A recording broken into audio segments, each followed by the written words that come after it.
नमस्कार दोस्तों, हमारे डिजिटल प्लेटफॉर्म पर आपका बहुत बहुत स्वागत है। ईश्वर से कामना करता हूँ कि आप खुश होंगे, मस्त होंगे, स्वस्थ होंगे।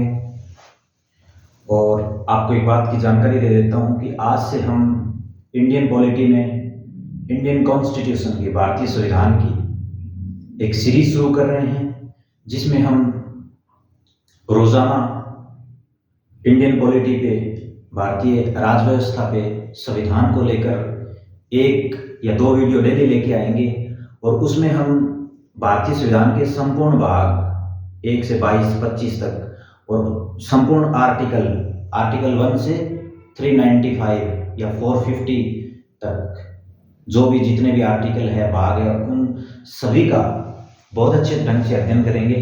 तो इंडियन पॉलिटी में हम अपने आप को काफ़ी स्ट्रॉन्ग पाएंगे। तो आज हम संविधान के सामान्य परिचय के बारे में जानेंगे। भारतीय राज व्यवस्था में ये जो संविधान वाला पोर्शन है, यहाँ से बहुत मात्रा में कंपटीशन एग्जाम में क्वेश्चन आते हैं, तो मेरे साथ साथ आप इसको कवर करना, बाद में कंफ्यूजन नहीं रहेगा और क्वेश्चन भी हल होंगे। तो सबसे पहले संविधान है क्या? संविधान की परिभाषा, डेफिनेशन ऑफ कॉन्स्टिट्यूशन। देखिए साथियों, जिस प्रकार हमारे फैमिली को चलाने के लिए कुछ रूल्स होते हैं, हमारी सोसाइटी को चलाने के लिए कुछ नियम कायदे कानून होते हैं, वैसे ही जैसे कोई संस्था है, मान लो कोई विद्यालय है, कोई फैक्ट्री है या अदर कोई संस्था है, जिसको चलाने के लिए भी रूल्स होते हैं, कायदे होते हैं, कानून होते हैं, उसी प्रकार देश को चलाने के लिए भी कुछ कानून की आवश्यकता पड़ती है, जिससे देश का शासन सुचारू रूप से चल सके। तो जो वो कानून जो देश को चलाने के लिए बनाए जाते हैं, वो कहाँ वर्णित होते हैं, कहाँ लिखित होते हैं? संविधान में। तो संविधान को सर्वप्रथम तो हम बोल सकते हैं कि संविधान है, यह देश का सबसे बड़ा कानून है। संविधान देश का सबसे बड़ा कानून है, यानी सर्वोच्च कानून।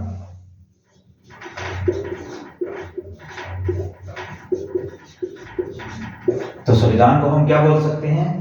हमारे देश का सबसे बड़ा कानून कौन है? भारतीय संविधान, सर्वोच्च कानून। तो परिभाषा में हम क्या लिखेंगे? देश की शासन व्यवस्था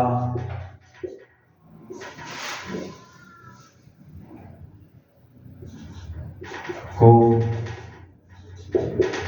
सुचारू रूप से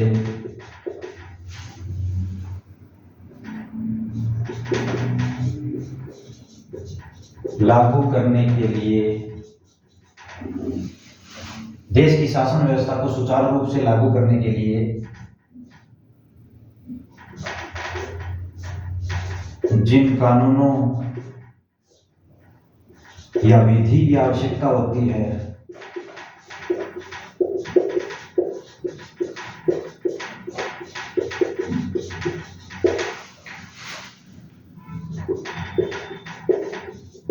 वे संविधान में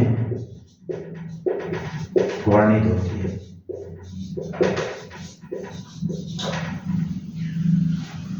तो देश को चलाने के लिए जिन कानूनों की हमें आवश्यकता है, जिन कानूनों का निर्माण किया गया है, वो कहाँ है? सारे संविधान में। तो संविधान, सबसे पहले तो हमने ये समझा कि संविधान है क्या। जिस प्रकार हमारे परिवार को, समाज को चलाने के लिए जिन कानूनों की हमें आवश्यकता होती है या कुछ नियम कायदे कानून हमें बनाने पड़ते हैं, उसी प्रकार देश को चलाने के लिए भी कुछ नियम कायदे कानून चाहिए हमें। उसी को हम क्या बोलते हैं? संविधान। तो संविधान के बारे में क्या क्या सीखे हम? संविधान हमारा क्या है? सर्वोच्च कानून या देश का सबसे बड़ा कानून। और इस संविधान का रक्षक कौन है? या इस संविधान की व्याख्या कौन कर सकता है? इस संविधान में कोई चीज लिखी गई है, वो है क्या? तो उसकी व्याख्या करने का अधिकार किसके पास है? उच्चतम न्यायालय के पास।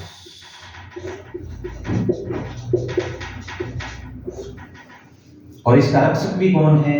उच्चतम न्यायालय, भारत का सुप्रीम कोर्ट। भारत का सुप्रीम कोर्ट। तो संविधान देश का सबसे बड़ा कानून, देश का सर्वोच्च कानून, देश के नियम, देश के कायदे कानून, और संविधान का रक्षक, उसकी रक्षा कौन करता है? संविधान का संरक्षक कौन है?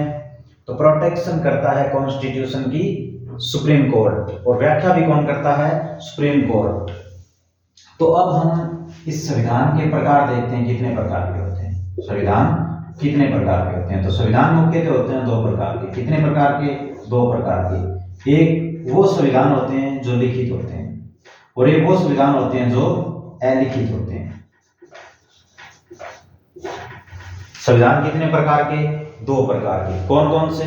लिखित और अलिखित। लिखित संविधान जो जितने भी संविधान में आर्टिकल है, धाराएं हैं, भाग है, शेड्यूल है, वो किस टाइप में है? वो लिखित टाइप में है।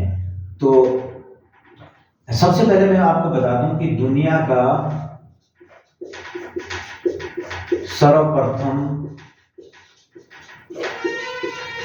लिखित संविधान, दुनिया का सर्वप्रथम, विश्व का सबसे पहला लिखित संविधान कौन सा है? किस देश का है? USA. USA, United state America, संयुक्त राज्य अमेरिका का, जिसमें मात्र 7 आर्टिकल हैं। संविधान के प्रकार दो, लिखित और अलिखित। लिखित, दुनिया का सबसे पहला, विश्व का सबसे पहला लिखित संविधान तो किसने बनाया? अमेरिका ने। कितने अनुच्छेद? 7। और इसमें हम एक चीज और ऐड कर सकते हैं अमेरिका वाले कॉन्स्टिट्यूशन के संदर्भ में, कि यह दुनिया का सबसे छोटा लिखित संविधान है।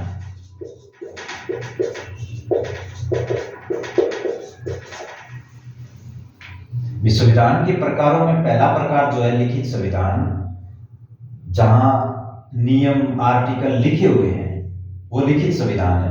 और विश्व का सबसे पहला लिखित संविधान किसी देश का है? तो किस देश का है? अमेरिका का, यूनाइटेड स्टेट अमेरिका, संयुक्त राज्य अमेरिका। और दुनिया का सबसे छोटा लिखित संविधान भी अमेरिका का है। और इसी में एक चीज मैं और बता दूं, अपने जो भारत का संविधान है वो विश्व का सबसे बड़ा लिखित संविधान है। विश्व का सबसे बड़ा किस प्रकार का संविधान है? लिखित संविधान है। भारत का संविधान विश्व का सबसे बड़ा लिखित संविधान है। विश्व का सबसे छोटा लिखित संविधान अमेरिका का है। सबसे पहले लिखित संविधान भी अमेरिका का है। अब अलिखित संविधान जो परंपराओं से चलते हैं, मौखिक चलते हैं, रिटन में नहीं है, तो इसका अगर हम एग्जाम्पल लेना चाहे, उदाहरण, तो इसका सबसे बड़ा उदाहरण है ग्रेट ब्रिटेन, इंग्लैंड। तो अभी तक हमने संविधान के बारे में दो चीजें सीखी है। सबसे पहले तो संविधान है क्या? तो संविधान देश को चलाने के लिए जो नियम, कायदे कानून, विधि होती है, उन्हीं को हम संविधान बोलते हैं। संविधान देश का सर्वोच्च कानून होता है, देश का सबसे बड़ा कानून होता है। संविधान का रक्षक सुप्रीम कोर्ट है। संविधान का व्याख्याकार या संविधान में क्या लिखा गया है ये कौन बताएगा? अगर किसी को समझ में नहीं आया तो कौन बताएगा? सुप्रीम कोर्ट, भारत का उच्चतम न्यायालय, सर्वोच्च न्यायालय। फिर संविधान कितने प्रकार के? दो, लिखित और अलिखित। लिखित में सबसे पहले लिखित संविधान किस देश का है? अमेरिका का। और सबसे छोटा लिखित संविधान भी किस देश का है? अमेरिका का। और सबसे बड़ा लिखित संविधान किस देश का है? भारत का।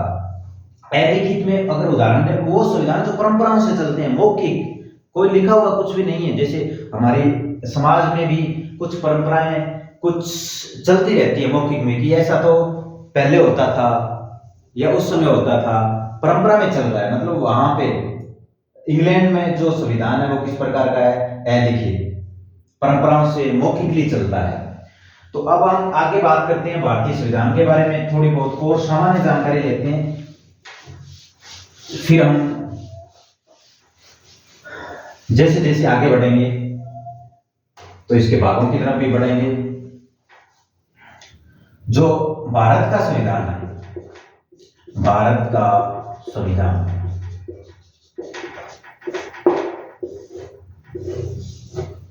ये तो हमने बात कर ली कि ये देश का सबसे बड़ा कानून है, हमारे देश का संविधान सर्वोच्च विधि है। इसकी रक्षा सुप्रीम कोर्ट करता है, इसकी व्याख्या भी सुप्रीम कोर्ट करता है। तो इसमें भाग कितने हैं? तो भारतीय संविधान में कुल भाग है 22। भारतीय संविधान में कुल भाग कितने हैं? 22। हालांकि 25 भी आपको कहीं कहीं पढ़ने को मिलेगा, लेकिन मूल रूप से जो भाग है वो कितने हैं? 22। जैसे बाद में जोड़ दिए गए ABCD के रूप में, लेकिन मूल रूप से कितने हैं? 22, और वैसे 25। अनुच्छेद तो बहुत सारे होंगे, क्योंकि अभी अभी हमने जाना कि हमारे देश का संविधान विश्व का सबसे बड़ा लिखित संविधान है। तो आर्टिकल मूल रूप से संविधान में आर्टिकल 395 ही है मूल संविधान में। और अब अगर हम देखें, जैसे अब कोई भी आर्टिकल है, जैसे एग्जाम्पल के लिए हम भारतीय संविधान के भाग 3 की बात करें तो वहां पे मूल अधिकार है, अनुच्छेद 12 से 35 तक। अब उनमें कोई संशोधन करना हो तो कोई नया आर्टिकल थोड़ी चाहिए, उन्हीं आर्टिकलों में ABCD सब सेक्शन बना देंगे, सब आर्टिकल। तो अगर वैसे हम देखें तो ये 450 से भी ज्यादा है, लेकिन मूल आर्टिकल कितने हैं? 395, और एक है अनुसूची। अनुसूची मूल रूप से, मूल का अर्थ ये है, बार बार शब्द आ रहा है, मूल संविधान, मूल संविधान। संविधान जब बना था उस समय, आजादी के समय 1949 में, 1950 में, मूल संविधान जो था, जो फर्स्ट टाइम हमारे सामने आया था, हमारे देश के सामने, हमारे देश की पब्लिक के सामने, उसमें 22 भाग थे। आज भी 22 है, हालांकि सब अगर हम भाग जोड़ें तो उनकी संख्या हो जाती है 25। जब संविधान लागू हुआ उस समय मूल संविधान में कितने? आर्टिकल 395। हालांकि आज सब आर्टिकल को मिलाएं तो ये 450 से भी ज्यादा होंगे। और मूल संविधान में अनुसूची कितनी? 8, और एट प्रेजेंट कितनी है? 12। तो ये है विभाग 22, अनुच्छेद आर्टिकल 395, अनुसूची शेड्यूल 8। ये ऊपर वाले सारे क्या है? मूल में है, मूल संविधान में। और ये वर्तमान में भाग 25, आर्टिकल 450 से ज्यादा, और शेड्यूल अनुसूची 12। तो ये संविधान का थोड़ा हुआ सामान्य परिचय। अब हम थोड़ी सी डेट के बारे में देख लेते हैं। 2-3 डेट है जो कंफ्यूज करती है, जहां से क्वेश्चन आता है और अक्सर गलत हो जाता है। एक डेट आती है 15 अगस्त 1947। दूसरी डेट आएगी 26 नवंबर 1949,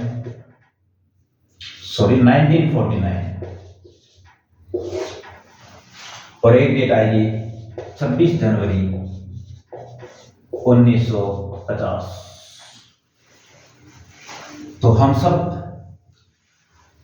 जानते हैं तीनों डेट के बारे में। पहली डेट क्यों महत्वपूर्ण है हमारे लिए? 15 अगस्त 1947, क्योंकि इस दिन हम किस दिवस के रूप में मनाते हैं?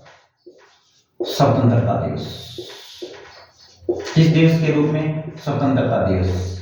अंग्रेजों से भारत को आज़ादी मिली थी 15 अगस्त 1947 को। इसलिए हम 15 अगस्त को कौन सा डे मनाते हैं? इंडिपेंडेंस डे, स्वतंत्रता दिवस। अब इस डेट के बारे में एक रोचक तथ्य वो मैं आपके साथ शेयर कर देता हूं कि 15 अगस्त हमारे लिए कोई आजादी से पहले इंपॉर्टेंट डे नहीं था। हमारे इतिहास में इसकी ऐसी कोई पृष्ठभूमि नहीं थी, बैकग्राउंड नहीं था कि हमारे लिए इंपॉर्टेंट हो जाए। लेकिन चूंकि भारत को आजादी किससे मिली? अंग्रेजों से। और आजादी से पहले कौन सा युद्ध समाप्त ही हुआ था? सेकेंड वर्ल्ड वॉर, द्वितीय विश्व युद्ध।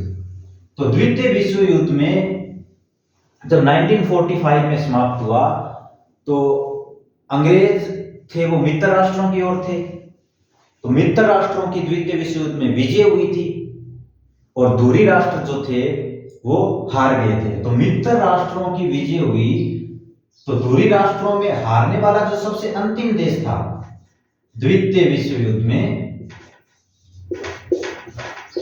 द्वितीय विश्व युद्ध में पराजित अंतिम देश, पराजित अंतिम देश कौन?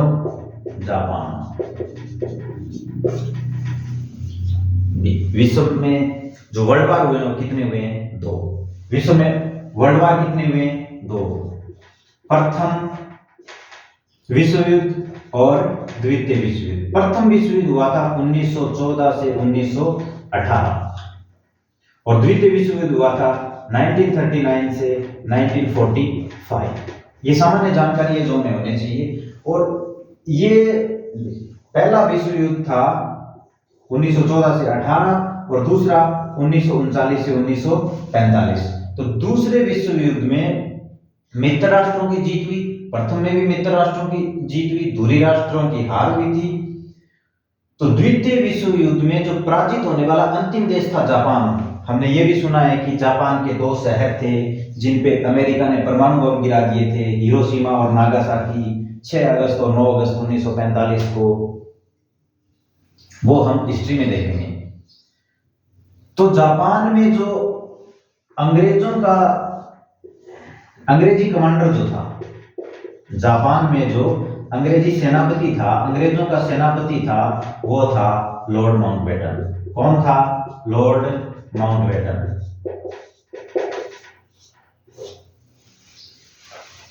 द्वितीय विश्व युद्ध से पहले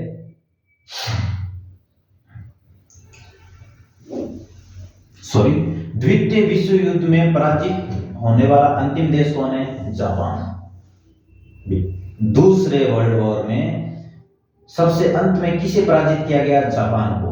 जापान ने आत्मसमर्पण कर दिया। वहां पे जो अंग्रेजों का कमांडर था, सेनापति था, वो कौन था? Lord Mountbatten. अब लॉर्ड माउंटबेटन ने जापान को आत्मसमर्पण के लिए मजबूर किया था।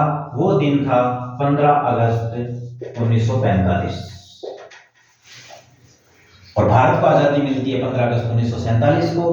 तो 15 अगस्त 1945 को लॉर्ड माउंटबेटन के द्वारा आत्मसमर्पण के लिए मजबूर कर दिया था किसको? जापान को। तो ये लॉर्ड माउंटबेटन के जीवन का महत्वपूर्ण डे था 15 अगस्त। ये अपने जीवन में इस दिन का बहुत इंपॉर्टेंस समझता था। तो इंपॉर्टेंट बाद में क्या हुआ कि 1945 के बाद जब ये इंग्लैंड चला गया तो इसको भारत भेजा गया, क्या बनाकर? भारत का गवर्नर जनरल, भारत का गवर्नर जनरल बनाकर। हालांकि भारत इस डेट से पहले भी आजाद हो सकता था और इस डेट के बाद भी। चूंकि भारत का गवर्नर जनरल बनकर कौन आ गया? Lord Mountbatten. तो लॉर्ड माउंटबेटन के आने से इनके जीवन में 15 अगस्त को ये विजय दिवस के रूप में अपने लिए इंपॉर्टेंट समझता था। तो इसने भारत आजादी की घोषणा भी कब कर दी? 15 अगस्त 1947 को। तो ये इससे थोड़ा सा अब इसके बारे में देखो। भारत का गवर्नर जनरल कौन? Lord Mountbatten. लॉर्ड माउंटबेटन ये भारत का अंतिम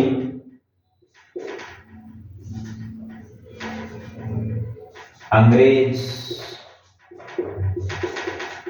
गवर्नर जनरल था, अंतिम अंग्रेज गवर्नर जनरल था। इसके बाद कोई गवर्नर जनरल नहीं बना, एकमात्र भारतीय बना था, उसका नाम क्या था? सी राजगोपालाचारी, चक्रवर्ती राजगोपालाचारी। अब हम स्टेट के बारे में तो चलो जान गए। अब बात करते हैं हम 26 नवंबर 1949 की। संविधान बनकर तैयार हो गया था। ये बात प्रस्तावना में भी लिखी गई है कि 26 नवंबर 1949 को संविधान बनकर तैयार हो गया था और कुछ भाग इसके, जैसे नागरिकता को लेकर, आपातकाल को लेकर, निर्वाचन को लेकर, कुछ आंशिक रूप से ये लागू भी हो गया था। तो संविधान बनकर तैयार कब हुआ? 26 नवंबर 1949 को, लेकिन लागू नहीं हुआ, आंशिक रूप से लागू। कैसे लागू हुआ? आंशिक रूप से संविधान लागू हो गया, लेकिन पूर्ण रूप से लागू कब हुआ था? पूर्ण रूप से लागू कौन सी डेट को? 26 जनवरी 1950 को।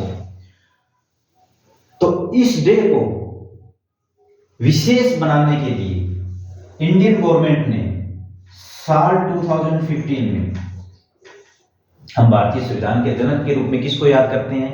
भारतीय संविधान के पितामह के रूप में बाबा साहब डॉक्टर भीमराव अंबेडकर। तो 2015 में भारत सरकार के द्वारा डॉक्टर B.R. अंबेडकर की, डॉक्टर B.R. अंबेडकर जी की 125वीं जयंती, उनकी 125वीं जयंती थी। 2015 में भारत सरकार के द्वारा घोषणा की गई कि इस डे को हम किस डे के रूप में सेलिब्रेट करेंगे? संविधान दिवस। किस डे के रूप में? संविधान दिवस। तो 26 नवंबर 1949 को भारत का संविधान बनकर तैयार हो गया था, बन गया था पूर्ण रूप से। ये बात हमारे संविधान की प्रियम्बल में भी लिखी हुई है। और 26 नवंबर को हमारा संविधान एक तो बनकर तैयार हो गया था, एक आंशिक रूप से लागू हो गया था। तो इस दिवस को विशेष बनाने के लिए 2015 में डॉक्टर B.R. अंबेडकर की 125वीं जयंती पर भारत सरकार के द्वारा इस दिवस को किस दिवस के रूप में घोषित किया गया? संविधान दिवस। तो कॉन्स्टिट्यूशन डे हम कब मनाते हैं? 26 नवंबर को। अब 26 जनवरी 1950 संविधान पूर्ण रूप से लागू हुआ। तो बात यह है कि ये 26 जनवरी को ही क्यों लागू हुआ, 26 नवंबर को क्यों नहीं हुआ? अब देखिए, ये जो 26 जनवरी है, इसका कुछ ऐतिहासिक महत्व है।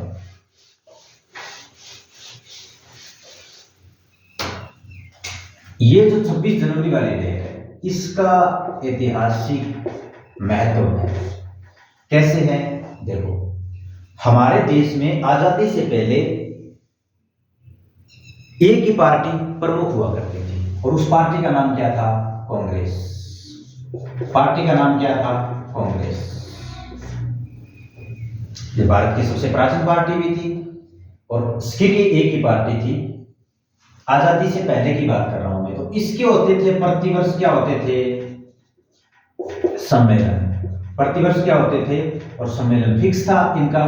प्रतिवर्ष सम्मेलन होता था। जैसे 1885 में इसकी स्थापना होती है, उससे प्रतिवर्ष इसके सम्मेलन होते हैं भारत की आजादी तक। और ये सम्मेलन एक फिक्स डेट को होते थे, 29, 30, 31 दिसंबर, यानी साल के एंड में, साल के अंत में। तो ऐसे ही 1929 की बात है, चूंकि पाकिस्तान अब तो एक अलग कंट्री है, उस समय पाकिस्तान भारत संयुक्त हुआ करते थे।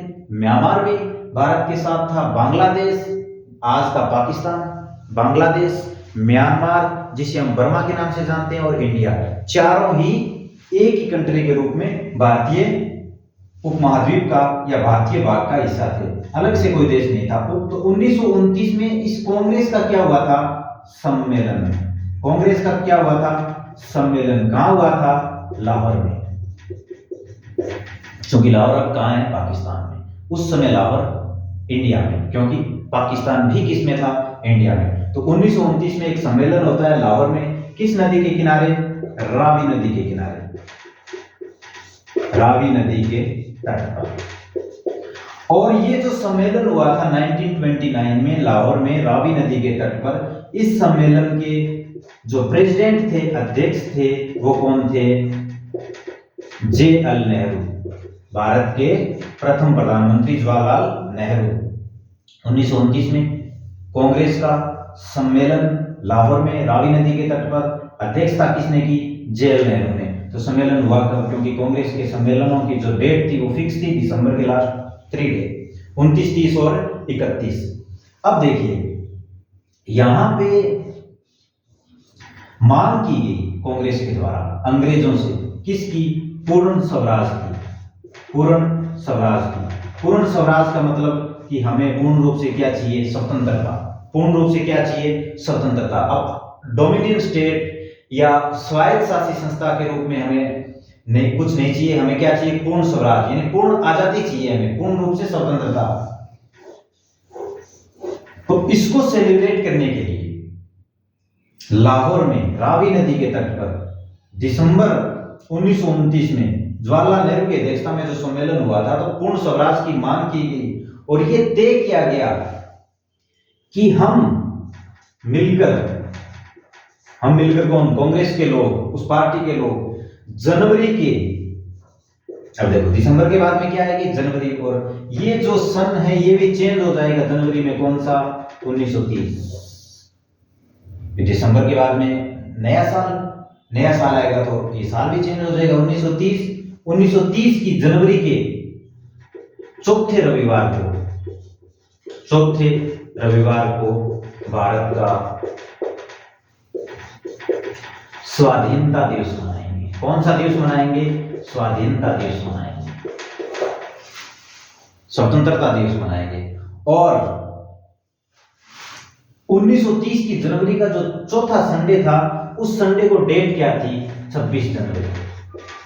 इसलिए इसका ऐतिहासिक बैकग्राउंड था, ये हमारे लिए गौरव का दिन था कि 26 जनवरी सन 1930 को हमने भारत का प्रथम स्वाधीनता दिवस मनाया था। इसलिए 26 नवंबर 1949 को संविधान बनकर तो तैयार हो गया, आंशिक रूप से लागू भी हो गया। उस दिन को हम संविधान दिवस के रूप में मनाते हैं, लेकिन पूर्ण रूप से कब लागू हुआ था, 26 जनवरी 1950 को। 26 जनवरी 1950 को भारत का संविधान पूर्ण रूप से लागू हो गया। भारत क्या हो गया, गणतंत्र। प्रथम राष्ट्रपति की नियुक्ति हो गई, प्रथम राष्ट्रपति की नियुक्ति होगी। कौन बने प्रथम राष्ट्रपति, डॉक्टर राजेंद्र प्रसाद। डॉक्टर राजेंद्र प्रसाद प्रथम राष्ट्रपति कौन बने, डॉक्टर राजेंद्र प्रसाद। और गणतंत्र का मतलब ये हो गया कि हमारे देश का जो राष्ट्राध्यक्ष है, हमारे देश का जो हेड है, हेड ऑफ द स्टेट है, वो कौन होगा, राष्ट्रपति। सॉरी, राष्ट्रपति तो होगा, लेकिन गणतंत्र का मीन्स ये है कि जो हेड ऑफ द स्टेट होगा वो चुना जाएगा, मनोनीत नहीं होगा, वंशानुगत नहीं होगा। तो राष्ट्रपति का हम चुनाव करते हैं अप्रत्यक्ष रूप से। हम जिन प्रतिनिधियों को चुनकर लोकसभा विधानसभा में भेजते हैं, जिनको हम एमपी एमएलए के नाम से जानते हैं, वो इन राष्ट्रपति के चुनाव में भाग लेते हैं। तो अब बस लास्ट एक चीज और करेंगे,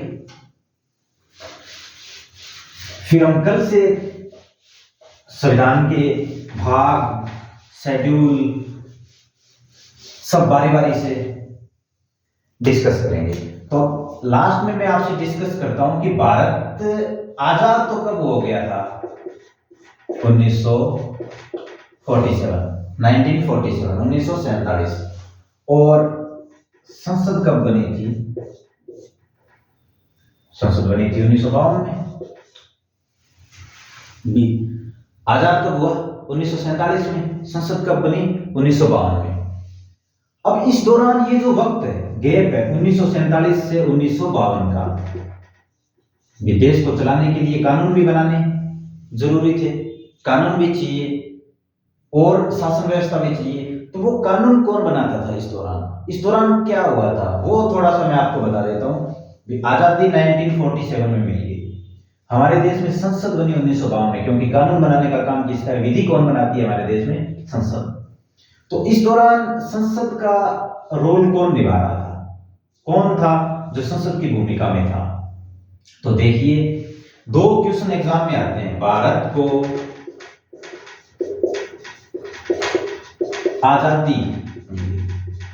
आजादी मिली किस योजना के आधार पर? माउंटबेटन योजना के आधार पर। किस योजना के आधार पर? माउंटबेटन योजना। और ये माउंटबेटन योजना कौन से साल की है? 1947 की। इस योजना के तहत एक आता है भारतीय स्वतंत्रता अधिनियम। भारतीय स्वतंत्रता अधिनियम, और ये भारतीय स्वतंत्रता अधिनियम भी कौन से साल का है? 1947, 1947। तो एक तो कभी भी ये पूछे कि भारत को जो आजादी मिली है उसका आधार क्या है, किस योजना के आधार पर मिली है? माउंटबेटन योजना के आधार पर 1947 में भारतीय स्वतंत्रता अधिनियम 1947 पारित किया गया। एक भारत का संविधान, क्योंकि हमारा मूल टॉपिक ही क्या है? संविधान। तो संविधान हमने सारी बात कर ली इसके बारे में बेसिक, लेकिन ये जो संविधान है ये बनाया किसने था? किसने बनाया? संविधान सभा ने। किसने बनाया? संविधान सभा ने, कॉन्स्टिट्यूएंट असेंबली ने। भारत को आजादी मिलती है कौन सी योजना के तहत? माउंटबेटन योजना के तहत। और भारत का संविधान किसने बनाया? संविधान सभा ने। और ये संविधान सभा किसने गठित की? ये किसने बनाई? ये संविधान सभा किसने बनाई? कैबिनेट मिशन ने। किसने? कैबिनेट मिशन ने, जो 1946 में आया था। अब चीजें आपको समझ में आ जाएगी यहां से। 1947 में माउंटबेटन योजना के तहत भारतीय स्वतंत्रता अधिनियम 1947 पारित किया गया और भारत को स्वतंत्रता मिल गई। उसके बाद 1946 में भारतीय संविधान बनाने के लिए कैबिनेट मिशन भारत में आया था, उसने संविधान सभा बनाई थी और संविधान सभा ने भारत का संविधान बनाया था। अब देखिए, ये जो संविधान सभा थी, ये इस वक्त के दौरान भारत की आजादी और संसद के निर्माण के बीच का जो गैप है, उस दौरान ये संविधान सभा ही थी जिसने किसका काम किया था? कानून निर्माण का।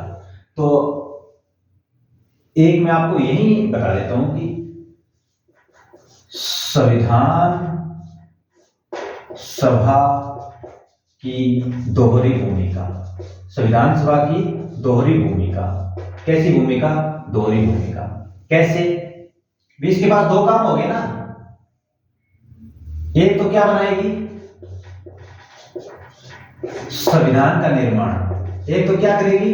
संविधान का निर्माण। और दूसरा क्या करेगी? संसद की भूमिका। और संसद की भूमिका जब निभाएगी संविधान सभा, तो क्या बनाएगी? कानून का निर्माण करेगी।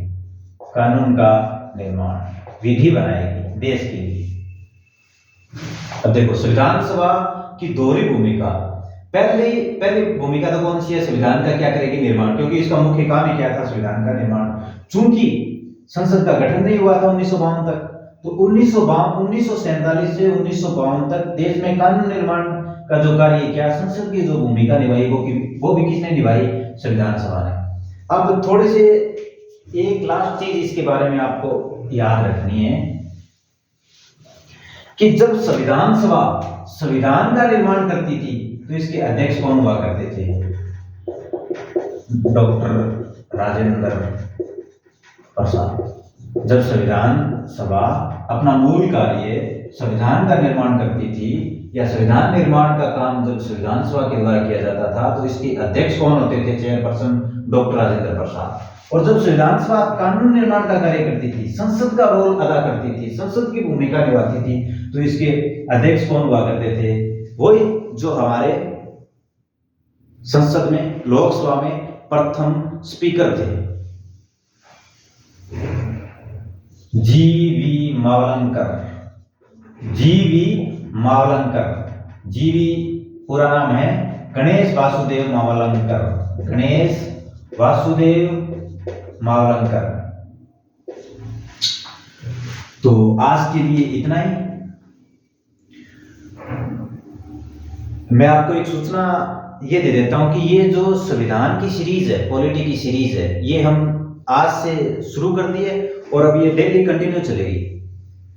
अच्छा लगे तो वीडियो को लाइक करना, सब्सक्राइब करना, कमेंट करना, चैनल को शेयर करना। धन्यवाद, नमस्कार।